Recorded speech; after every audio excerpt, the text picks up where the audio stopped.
दोस्तों, अंग देश के एक गांव में एक धनी ब्राह्मण रहता था। उसके 3 पुत्र थे। एक बार ब्राह्मण ने एक यज्ञ करना चाहा। उसके लिए उसे एक कछुए की ज़रूरत हुई। उसने तीनों भाइयों को कछुआ लाने के लिए कहा। वे तीनों समुद्र पर पहुँचे। वहाँ उन्हें एक कछुआ मिल गया। बड़े ने कहा, मैं भोजन चंग हूँ, इसलिए कछुए को नहीं छूऊंगा। मझला बोला, मैं नारी चंग हूँ, मैं इसे नहीं ले जाऊंगा। छोटा बोला, मैं सयाचंग हूँ, सो मैं इसे नहीं ले जाऊंगा। वे तीनों इस बहस में पड़ गए कि उनमें कौन बढ़कर है। जब वे आपस में इसका फैसला न कर सके तो राजा के पास पहुँचे। राजा ने कहा, आप लोग रुकें, मैं तीनों की अलग अलग जांच करूँगा। इसके बाद राजा ने बढ़िया भोजन तैयार कराया और तीनों खाने बैठे। सबसे बड़े ने कहा, मैं खाना नहीं खाऊंगा, इसमें मुर्दे की गंध आती है। वह उठकर चला। राजा ने पता लगाया तो मालूम हुआ कि वह भोजन शमशान के पास के खेत का बना था।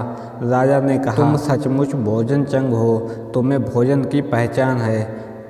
रात के समय राजा ने एक सुंदर वेश्या को मझले भाई के पास भेजा। ज्यों ही वह वहां पहुंची तो मझले भाई ने कहा, इसे हटाओ यहाँ से, इसके शरीर से बकरी का दूध की गंध आती है। राजा ने यह सुनकर पता लगाया तो मालूम हुआ कि वह वेश्या बचपन में बकरी के दूध पर पली थी। राजा बड़ा खुश हुआ और बोला, तुम सचमुच नारी चंग हो। इसके बाद उसने तीसरे भाई को सोने के लिए 7 गद्दों का पलंग दिया। जैसे ही वह उस पर लेटा कि एकदम चीख कर उठ बैठा। लोगों ने देखा उसकी पीठ पर एक लाल रेखा खिंची थी। राजा को खबर मिली तो उसने बिछौने को दिखवाया। 7 गद्दों के नीचे उसमें एक बाल निकला। उसी से उसकी पीठ पर लाल लकीर हो गई थी। राजा को बड़ा अचरज हुआ। उसने तीनों को 1-1 लाख अशर्फियाँ दीं।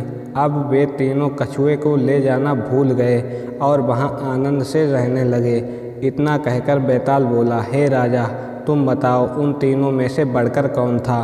राजा ने कहा, मेरे विचार से सबसे बढ़कर सयाचंग था, क्योंकि उसकी पीठ पर बाल का निशान दिखाई दिया और ढूंढने पर बिस्तर में बाल पाया भी गया।